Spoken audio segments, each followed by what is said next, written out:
Hello there, everybody, and welcome back to the North American Strikers League, where we are about to kick off Week 4. That's right, I'm back in the host slot, back in the usual role. Don't panic. There'll be no jokes today about whether or not where I've gone, although there might be in the next couple weeks, as I might be missing. First up on the day, whoa, and all of our names disappeared too. You can tell I am on point today, can't you? Is the Nassau Season 3 Grand Finals rematch between the Sad Boys and EKC. The Sad Boys and Era's Kitten Club have finally gotten their rematch in, but unfortunately for EKC, they weren't quite able to even up the score after their loss in the finals of Season 3.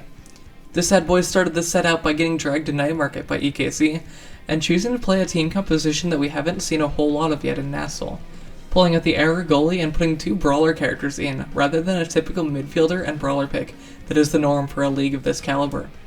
The Sad Boys were able to pilot the roster well, however, as they were able to grab themselves a 3-1 game victory with 15 kills and a very dominant performance to start out the match.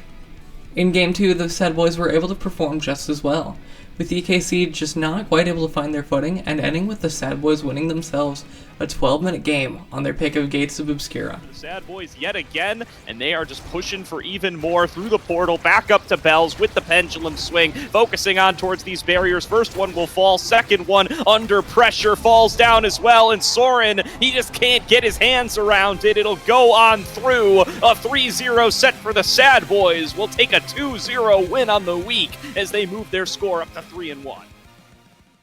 The second match of the day will be Last Call versus Demons RAHH. For the second match of the week, we ended up seeing yet another double brawler comp, this time coming out from Last Call and being played on their map pick of Demon Deus. Unfortunately for Last Call though, Demons RAHH were prepared and ended up confirming themselves a 15-minute victory after only dropping 2 goals in the first set. Game 2 we went to Night Market, with no real weird comps being played, but instead we got to see Gumi choose to walk away from the explosions to give Last Call a little bit of hope towards the end of the match. Last Call were able to score 5 goals by the end of the game, but unfortunately it was too little, too late, with the Demons getting themselves a 3-0 game victory. A little bit of damage for now. Borg falling very low, getting bullied by Snake, getting taken down, and the push in from Kainoob, and Snake will take victory for Demons RAHH 2-0 over Last Call as they move themselves up to 3-1. Third match of the day is the one we're most looking forward to. Grimella, I'll let you yap first. Why is your team going to win? It's a Bozo bunch sweep today. Okay, The Frogs are too prepared. They're out. I mean, you've seen this guy. Puncher's having an absolutely fire start to the season. Charlotte is absolutely unstoppable on both of his picks. And Obscure Reds, well, that has been a loss. But other than that, it's a Bozo sweep today, gentlemen. Dropletto, your thoughts on this match? I'm gonna have to give it to Bang Bang. I mean, I saw last week Drew picked up the X, which means he's immediately a really, really good, handsome, and talented player. The other two doesn't even matter. It's like Brawler 1v9. This match was the first real sign of weakness we've seen from Bang Bang, and with Grimella's Curse of the Pre-Show coming out in full force, we saw a split desk when it came to predictions, with Grimella and Dropletto actually predicting that their opponents would win. In the first game, we were able to see the Bozo Bunch take a swift 3-1 to start off the series against Bang Bang, meaning that Bang Bang has finally lost a game this season. Grimella's Curse of the Pre-Show might have finally been overcome though, as they didn't end up dropping the match. With Bozo taking Bang Bang down to Night Market, we saw Grimella, Drew, and Fudgy flip the script on the bunch, responding to Game 1's 3-1 victory with a 3-1 of their own. In Game 3, we also saw Bang Bang winning with a 3-1 victory against Bozo Bunch, and this time we got to see Drew's Juliet putting in some work on the test chamber, collecting Adrenaline Rush and getting himself 10 kills by the end of the match. Muncher on the other side of Bozo Bunch was also able to get those 10 kills, but unfortunately for him, he wasn't quite able to pick up any real stacking awakenings to put those kills to good use, letting Bang Bang take the match 2-1 against Bozo Bunch. To have that additional speed on the defense, and is pushing up as well, but that's a KO. That's an Adrenaline Rush proc for Drew. You gotta watch out if you're the Bozo Bunch, because Drew has the cooldown necessary to end this game. Doesn't even need it, just needs the speed. It is Bang Bang staying undefeated in the season. Lob City versus the BUNN Bonanza. Shape-shifting. You're sounding pretty confident heading into this one. We're gonna stomp these clowns. Easy clap.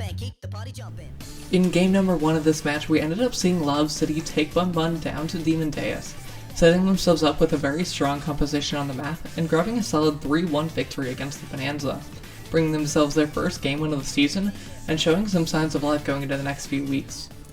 This didn't last long, however, as the BUNN.LOB pulled up and took over the match, with the Bonanza taking a stand at Atlas's lab and grabbing themselves a 3-0 sweep to bring us to game number 3 on the Clarion test chamber.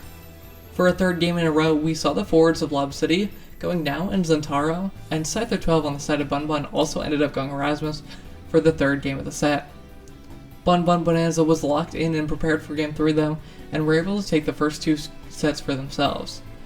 Lob City wasn't out yet though, and they were able to take set number 3 to show some signs of life going into set number 4, but BUNN Bonanza didn't let one set loss stop them, taking set number 4 to confirm themselves a 3-1 score going into week 5 and win the set 2-1, continuing their 3-series streak of dropping game 1 and coming into games 2 and 3 with the underbun mindset to take their third match victory in a row. There was a slight hiccup. There was Lob City looking good, but in the end, it is a classic BUNN Bonanza. It is them dominating at the very end to clean it up, and, well, Scyther12 kind of good at that Erasmus character. Cosmic Calamities versus Showtime. For the match of the day and the final match of the week, we saw a pretty quick sweep from the Calamities in game 1, with a very strong performance coming out from Megaverse, but unfortunately it wasn't quite enough, as we saw the Calamities collect themselves 3 quick sets to Showtime 0 and close the map out with only 2 dropped goals. The Cosmic Calamities were able to keep that momentum going into game number 2, but this time Showtime were prepared to counter that momentum and play like the last game didn't happen. Showtime went into game 2 playing picks that they've shown a lot more comfort on in the past, with Megaverse on Rasmus and the Joker on his solo Q-hearted Octavia, and were able to bring this game to a set 5, goal 5 scenario. Unfortunately for Showtime though, the Calamities were able to grab themselves that 5th point, and were able to take the game to put their score at a 2-2, going into week 5 in a 2-0 series win. Pushing up, Natty coming in with a Thunderstruck, doesn't find the core for the mini Supernova, blocked away though by Megaverse. Showtime still looking to hold, but it gets to Katone right as it hits overtime, gonna find the press the point and get it into the bottom side, and it is all over. Cosmic Calamities will take the series in a nail-biter of a game 2.